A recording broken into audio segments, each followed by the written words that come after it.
शरण्यम् भृत्यार्तिहं वरदपाल भवादिभूतम्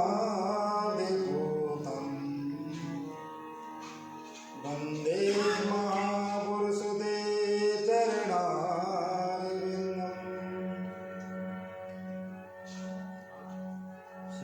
जय जय राधारमण हरि जय जय नवल किशोर जय गोपी चित चोर प्रभु जय जय माखन चोर। राधा मेरी स्वामिनी मैं राधा तेरे दास जन्म जन्म मोहि जिए श्री वृंदावन को वास। सच्चिदानंद रूपाय विश्वोपत्यादिहेतवे तावत्र विनाशाय श्री कृष्णाय वयं नमः। नारायण नमस्कृत्यं नरं चैव नरोत्तमं देवीं सरस्वतीं व्यासो ततो जयमुदीरये। बोले भक्त वत्सल भगवान की जय, नारायण भगवान की जय, सच्चिदानंद भगवान की जय, तुलसा महारानी की जय, कार्तिक मास की जय। जय जय श्री राधे जय जय श्री राधे जय जय श्री राधे श्याम। परम मंगलमय आकार करुणावृणालय भक्तवात्सल कल्पतरुवृत्ति वृत्ति पीतांबरधारी अनंत कोटि ब्रह्मांड के नायक भगवान नारायण प्रभु एवं देव प्रांगण में समस्त प्रतिष्ठित देवताओं के चरणों में कोटि कोटि नमन। देवालय में उपस्थित सभी भक्त वृंद, माता बहनों, हमारे पूज्य विप्र वृंद, आप सभी को जय श्री राधे और जय श्री श्याम। आइए अपने मन और वाणी को पवित्र करते हुए ठाकुर जी के नाम का सहारा लें।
सीता नारायण नारायण नारायण सीता नारायण नारायण नारायण ओ राधा नारायण नारायण नारायण राधा नारायण नारायण नारायण ओ जय जय नारायण नारायण नारायण जय जय नारायण नारायण नारायण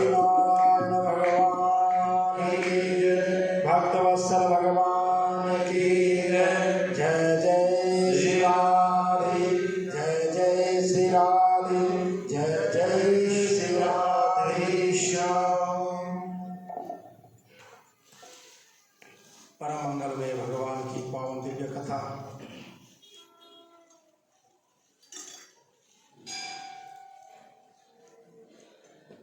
जो कि अब सिर्फ 2 दिन अवशेष रह गए, आज और कल का दिन।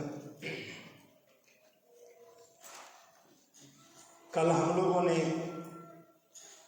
भगवान की कथा की महिमा के साथ कहा कि पुण्य कर्मों का छठा अंश कैसे मिलता है। किसी के पुण्य कर्म अपने खाते में जोड़ने तो वो कैसे।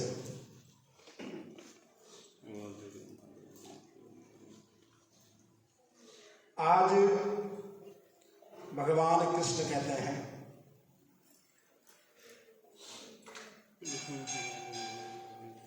कि देवी आपको सारा वृत्तांत सुनाया है।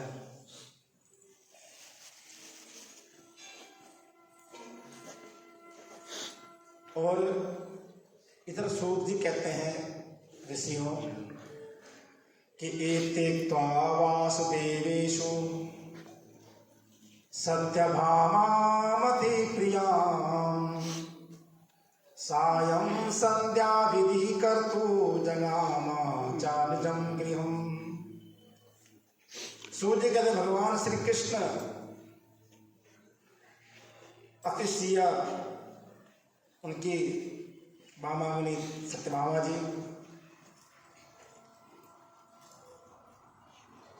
उनको सारा वृत्तांत सुनाया, कार्तिक की महिमा सुनाई और सायंकाल संध्या करने को अपने घर को चले गए। ये कथा कहाँ सुना रहे थे? कल्प वृक्ष के नीचे बैठ करके। सूर्य कहते कि ऐसे भाग्य प्रभावशाली और पापों को नाश करने वाले कार्तिक की महिमा को भगवान ने श्रवण करवाया। कहा कि कार्तिक मास में भगवान विष्णु की पूजा का फल अनंत गुना है, भुक्ति मुक्ति प्रदान करने वाला है। और हरि का जागरण, प्रातःकाल स्नान, तुलसी का सेवन करना, तुलसी की रक्षा करना, दीप दान करना, ये सब कार्तिक मास की महिमा को दर्शाता है। इसका व्रत कैसा करना है वो सभी को विधि बताई है पहले दिन की कथा में। और सूर्य के ऋषियों ये भुक्ति मुक्ति देने वाला कैसा है? कहा कि इसका एक पुराना इतिहास है, वो सुनाता हूं। कहा कि कोई बंदा अगर दुखी है, कष्ट से घिरा हुआ है, तो वो भी इस मास में व्रत करे। व्रत नहीं तो कम से कम नियम दीपदान अवश्य करे और प्रातःकाल स्नान करे। तो कहा कि उसके कष्ट अवश्य दूर होते हैं। सूर्य जी कहते हैं ऋषियों एवमापगतो यस्तो नरो नित्यं दिव्यतम् कि विष्णु शिव से या कुर्यादालये हरि जागरण। कहा कि व्रत करने वाला प्राणी पहले तो भगवान विष्णु और भगवान शिव में कोई भेद ना करे, क्योंकि शिव और भगवान विष्णु को अलग नहीं है। भले प्रभु ने अवतार अलग अलग लिए हैं, लेकिन शक्ति एक ही है। कहा कि शिव मंदिर में या भगवान विष्णु के मंदिर जाकर के क्या करें, सबसे पहले स्नान करके दीपदान करें। अब देखो आप लोग भी आते हैं, सबसे पहले भगवान शिव को जल चढ़ाते हैं। ठाकुर जी ने बड़ी व्यवस्था बनाई उस हिसाब से, पहले गेट में एंट्री की और सबसे पहले भगवान शिव का पूजन। शिव का पूजन करने के साथ, क्योंकि उनके साथ में गणेश जी भी हैं, कार्तिक जी भी हैं, नंदी जी भी हैं, वीरभद्र भी हैं, और उनको दीपदान करने के बाद फिर हम भगवान के दरबार में भगवान नारायण के चरण में बैठ करके उनकी कथा श्रवण करते हैं। साथ में मां भगवती वृंदा बैठी है, विराजमान है। कहा कि अगर भगवान शिव और भगवान विष्णु का मंदिर ना मिले तो कहीं तुलसी का वृक्ष हो तो वहां भी आप पूजन कर सकते हैं, दीपदान करें। और यदि कहा कि उनका मंदिर ना हो तो पीपल, बड़, नीम, पलास, गुल्लर, इन पेड़ों की आप पूजा कर सकते हो। ये भी क्या है, भगवान के ही अंश हैं, भगवान के स्वरूप हैं। हमारे सनातन में ये तो विशेषता है। हर जड़ चेतन सब पूजनीय है, हर वृक्ष पूजनीय है, हर नदी पूजनीय है। नदी के बारे में आप पीछे सुन चुके हो। आज भगवान सूर्य जी कहते हैं ऋषियों कि पीपल के वृक्ष के नीचे बैठ करके आप जागरण कर सकते हो, क्योंकि पीपल का वृक्ष एक ऐसा वृक्ष है जो 24 घंटे हमें ऑक्सीजन देता है।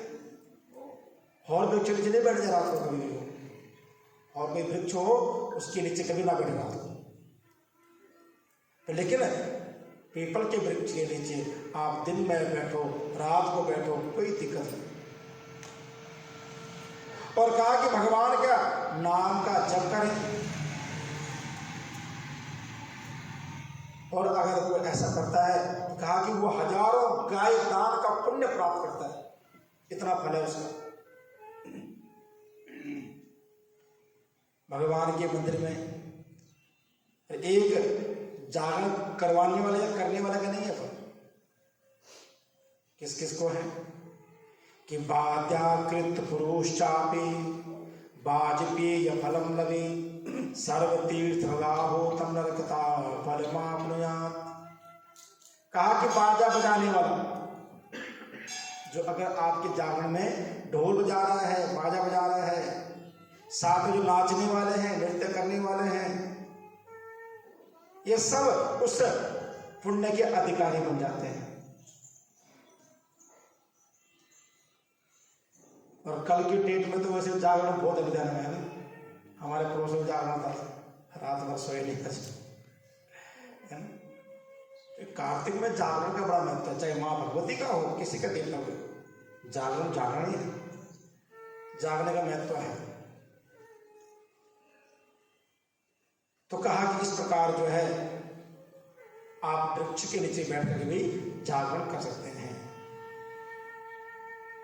इधर ऋषि लोग कहते हैं प्रभु कि कथम त्वया सुदवष्टो गो ब्राह्मण समाकृतो सर्वे व्यस्तो तरूपस्थो कस्मात् पूजतो स्मृता। महाराज आपने पीपल और बड़, गुल्लर, जामुन, पलास, ये सब वृक्ष आपने पूजनीय बताए हैं। प्रभु जरा विस्तार से बताइए इन वृक्षों की महिमा कैसी है।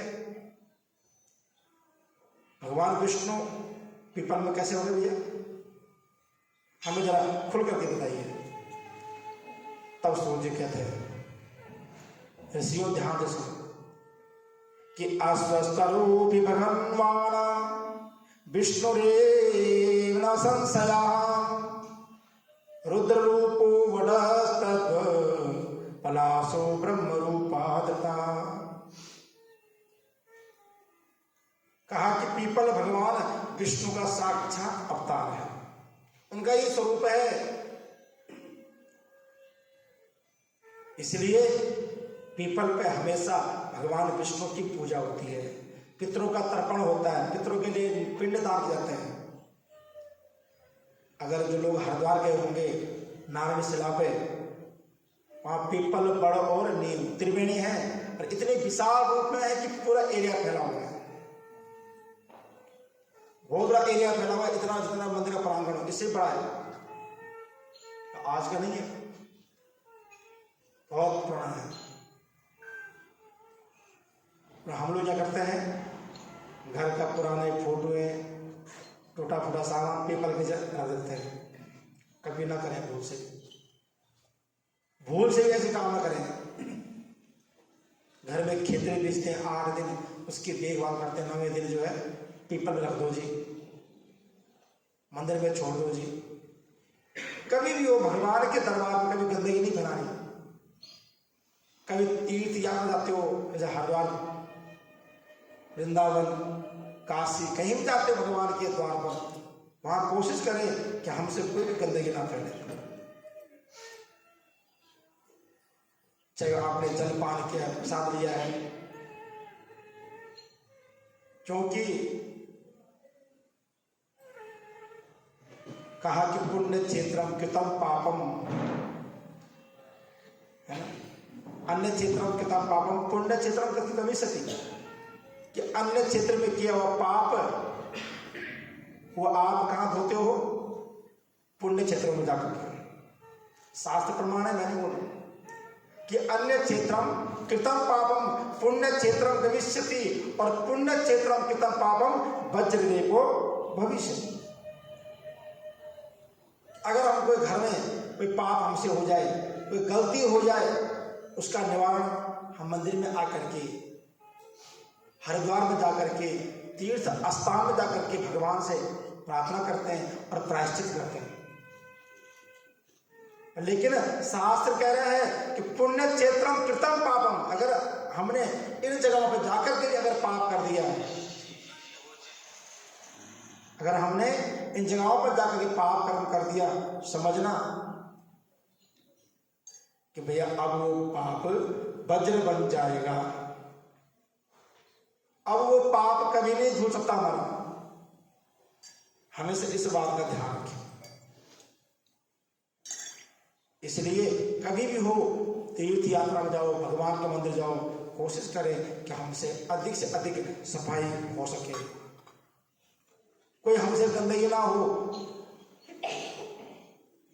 क्योंकि वो आगे जाकर के वज्र बन जाएगी और कभी उसका प्रायश्चित भी नहीं होगा।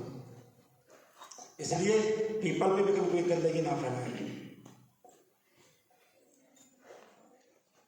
इधर सूर्य कहते हैं ऋषियों, जो पीपल है वो साक्षात भगवान विष्णु हैं। जो वट वृक्ष है, जिसको हम क्या बोलते हैं, बरगद बोलते हैं, बरूट बोल देते हैं, बड़ का पेड़ बोल देते हैं, वो भगवान रुद्र का रूप है, भगवान शिव का रूप है। और जो पलाश का पेड़ होता है उसे हम ब्रह्मा जी कहते हैं, ब्रह्मा जी का स्वरूप माना गया है।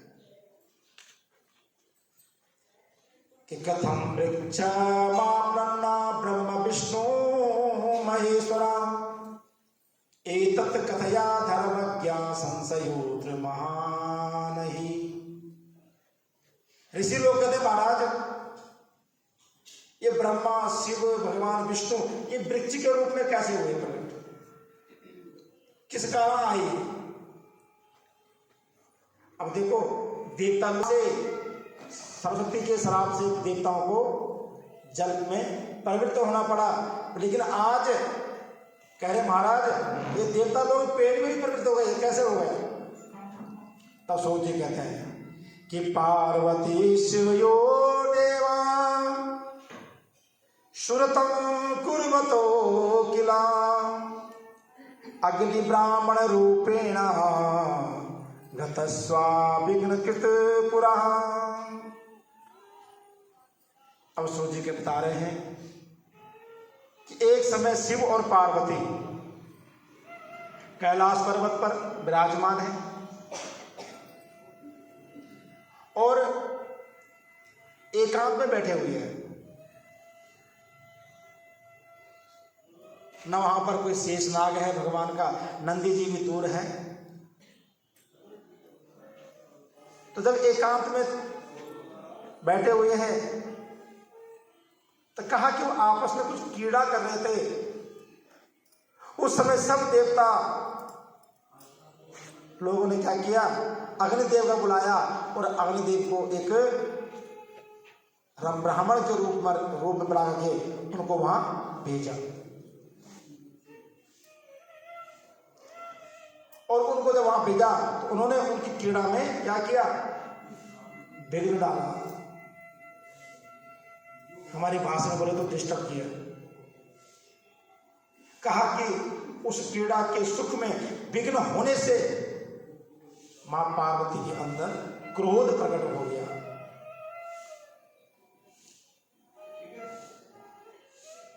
यहां पर दो दृष्टांत मिलते हैं। अगर हम शिव पुराण की ओर जाए तो शिव पुराण में कहा गया कि अग्नि ने कबूतर का रूप धारण किया था। अलग अलग कल्प की कथा है, एक कल्प में ये कथा आती है और एक कल्प में आती है कि कबूतर का रूप धारण किया था और भगवान जी गुप्त कीड़ा को देख रहा था। किस पर? पेड़ पे चढ़ करके बैठ करके कबूतर, क्योंकि त्रिपुरासुर का वध करना था, उसको वरदान था कि भैया तुम शिव के अंश द्वारा मारे जाओगे। उसी चिंता में देवता लोग परेशान थे। तो कह रहे कि जब मां पार्वती को क्रोध आया तो मां पार्वती ने श्राप दे दिया कि कृमि कीटादयो पेते जानती श्रुते सुखम तद विघ्न कारणो देवा उदित्वा मास्तम्या। हे देवताओं, तुमने हमारे सुखमय जीवन में विघ्न डाले हैं, इसलिए जाओ तुम वृक्ष बन जाओ और वृक्षों को लज्जा नहीं होती है।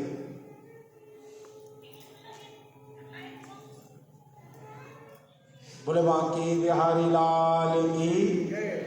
वृक्षों को कोई लज्जा या कोई सील नहीं होती है, कभी भी देखना वो हमेशा खड़े खड़े रहते हैं, ना कुछ बोलते हैं, ना कुछ चलते हैं, ना फिरते हैं। इसलिए आज वो वट वृक्ष के रूप में और महाराज ब्रह्मा जी पलाश के रूप में प्रवृत्त हो गए। इधर ऋषि लोग कहते प्रभु चलो ये बात तो ठीक है, पर ये बताओ कि रविवार के दिन पीपल को छूना वर्जित क्यों है?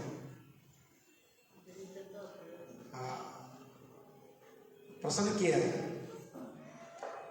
ऐसी क्या विशेषता है कि इसको नहीं छूना चाहिए?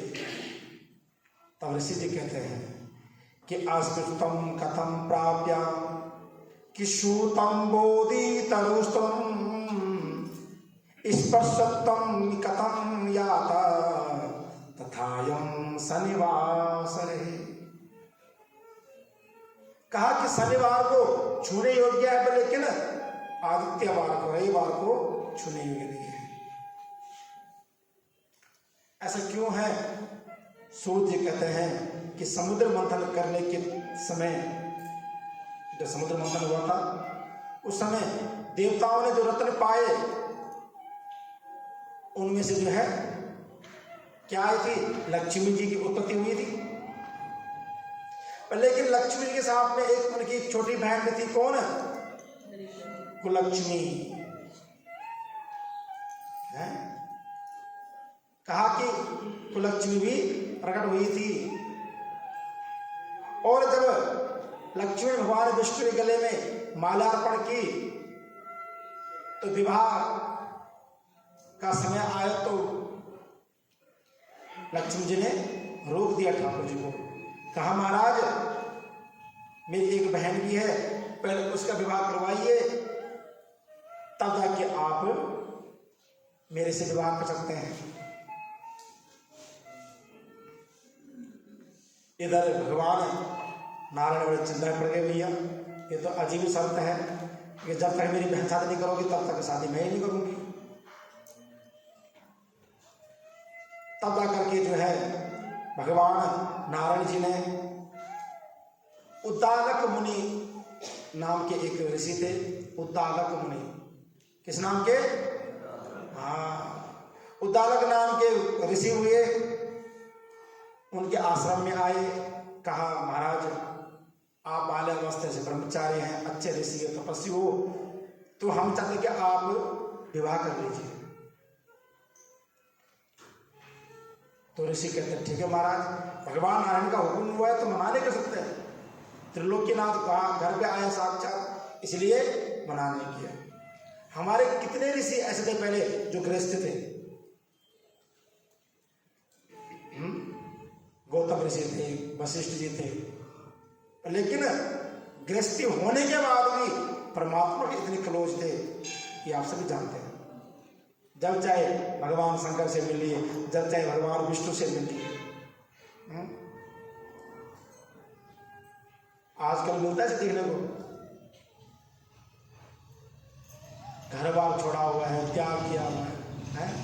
भागवत में आता है, सुखदेव जी कहते राजन कि कलो काल में जो है ऐसा होगा कि भैया यह आवाज किसके आश्रम से आ रही है, ये किस बच्चों की आवाज आ रही है?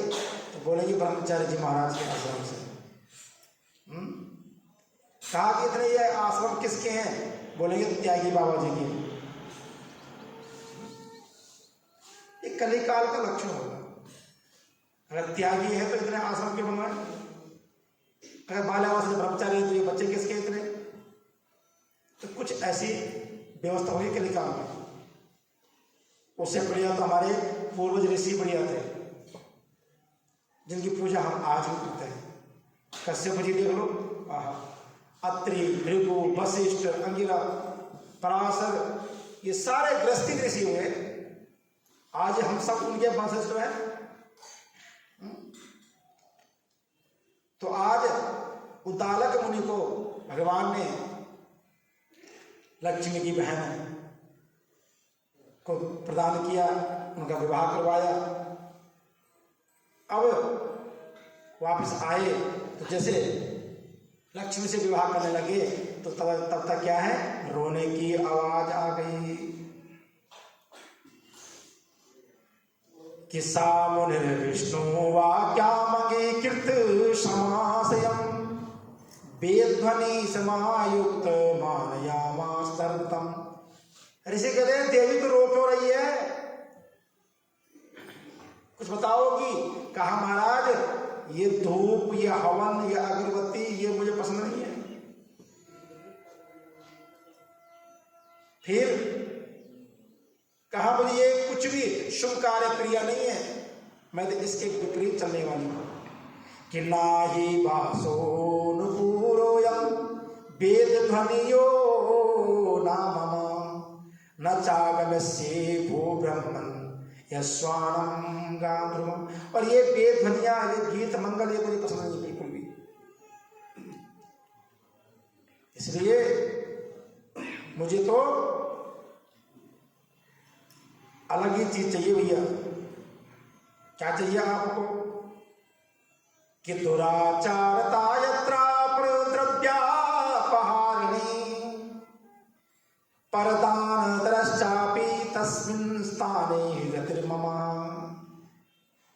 कहा कि जिस घर में रात दिन कलह कलेश होता हो वो घर मुझे पसंद है। जिस घर में कलह होता हो, झगड़ा होता हो, क्रोध 24 घंटा सिर्फ बैठ के बोलता हो, और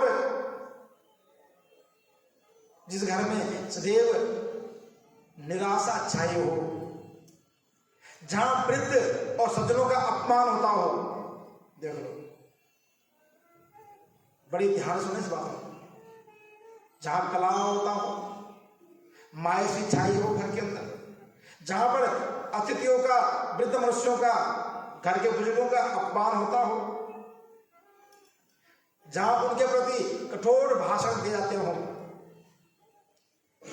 और इतना ही नहीं कि गोवधू मदपानम चा यत्र संजायते सम ब्रह्म हत्यादि पापानि तस्मिन् स्थाने रतिर्मम। जहां पर क्या हो, गोवध होता हो, मदपान होता हो, ब्रह्म हत्या होती हो, उस स्थान में महाराज मैं खुश रहती हूं। जहां जुआ खेलते हो, सट्टाबाजी लगाते हो, शराब पीते हो,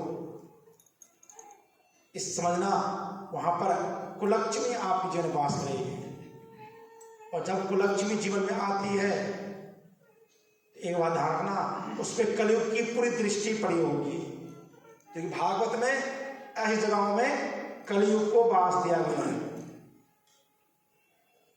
हम लोग कहते हैं पंडित जी वो तो झूठ बोलता है, धोखाधड़ी करता, खूब पैसा कमा रहा है, तरक्की कर रहा है, गाड़ी पे गाड़ी, कोठी पे कोठी बना रहे हैं, पर लेकिन एक बात ध्यान रखना, उसका अंत बहुत बुरा है।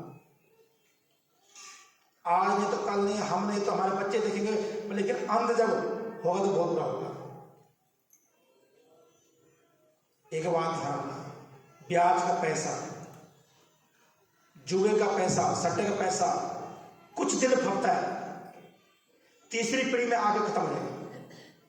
और इतनी बुरी तरीके से खत्म होगा कि आप सोच नहीं सकते उस चीज को। प्रमाण है कई चीज का, कभी प्रैक्टिकल से होकर करके देखना, कभी किसी की सहायता करनी, हेल्प करनी है, कोई बात नहीं, लेकिन जिसकी जीविका चलती ब्याज के पैसों से है, समझना वो चीज एक न एक दिन बहुत नुकसान करेगी।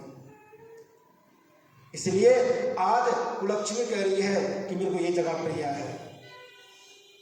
सोच जी कहते ऋषियों, जब मुनि ने इतनी बातें सुनी तो वो हैरान रह गए कि इति तत्र संस्थाया जगामोदल खस्तदा प्रतीक्षन्ति चिरं तत्रा यावतं नदसंसदा। कहा महाराज ये आश्रम मेरे योग्य नहीं है, इसलिए मैं यहां पर नहीं रह सकती। भगवान नारायण सब सुन रहे थे। भगवान नारायण ने देवी को उठाया, कहा देवी जब आपको ऋषि का आश्रम पसंद नहीं है, क्योंकि यहां तो रोज हवन चलता है, रोज पूजा पाठ चलता है, इसलिए तुम आज से पीपल के नीचे वास करोगी और इस पीपल के नीचे हमेशा रहोगी। 7 दिन में 6 दिन यहाँ पूजा होगी। जो कोई पूजा करेंगे पीपल की, सोम मंगल बुध वीर शुक्र और शनि, उसके घर में लक्ष्मी जाएगी। लेकिन अगर कोई रविवार के दिन इसकी पूजा करेगा तो उसके घर में तुम जाना। बोले भक्त वत्सल भगवान की। भगवान विष्णु उनको पीपल के वृक्ष के नीचे रख के चले गए और तब से आज तक पीपल के वृक्ष के नीचे जो है कुलक्ष्मी वास करती है। सूर्य कहते हैं ऋषियों कि जो भी इस पीपल की वृक्ष की पूजा करता है और कहा कि कार्तिक मास की चतुर्दशी तिथि कब है? कल है। आज शुरू हो जाएगी शाम को, तो कल सुबह चतुर्दशी है और पूर्णमासी का व्रत भी है। तो कल आप कच्चा सूत लेकर के पीपल की परिक्रमा करें, साथ में त्रिवेणी है तो ज़्यादा बढ़िया है। और हमारे यहाँ पर ठाकुर जी की बड़ी सुंदर व्यवस्था बनी हुई है, परिक्रमा मार्ग भी है और तीनों वृक्ष लगे हुए साथ में। तो कल आप कच्चा सूत लेकर के आए और कहा कि 108 है तो कम से कम 7 परिक्रमा अवश्य करें। साथ में तो 4 ही कर लें भगवान विष्णु की परिक्रमा, और उतने बार जो है वो सूत्र घुमाना है। लेकिन धागे की रील मत लेके आना। कुछ लोग ऐसे लाते धागे की रील। अभी परसों हम कहाँ गए थे कपाल मोचन, तो वहाँ आंवले का वृक्ष का इतना बुरा हाल कर दिया कि बेचारे का बहुत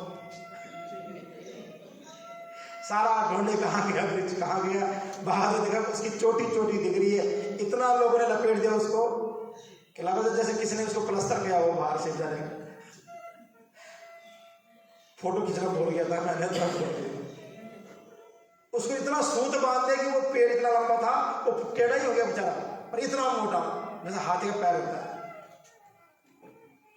ऐसे नहीं, तो जरूरी नहीं कि 108 बार लपेट जाए, तो एक बार घुमा दीजिए, ठाकुर जी उसी को स्वीकार कर लेते हैं। अब देखा देखी करोगे भैया तब तो काम बेकार है, इसलिए मैं 108 के लिए 108 करूंगी।